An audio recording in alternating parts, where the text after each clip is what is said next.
झगडा पऱ्यो कि आउनु न खोइ त्यो बच्चाहरूको तल बच्चाहरूको के छिटो हिँड्नु त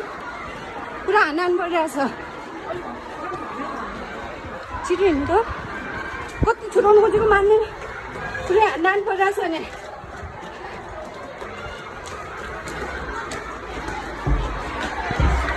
हेर्नु त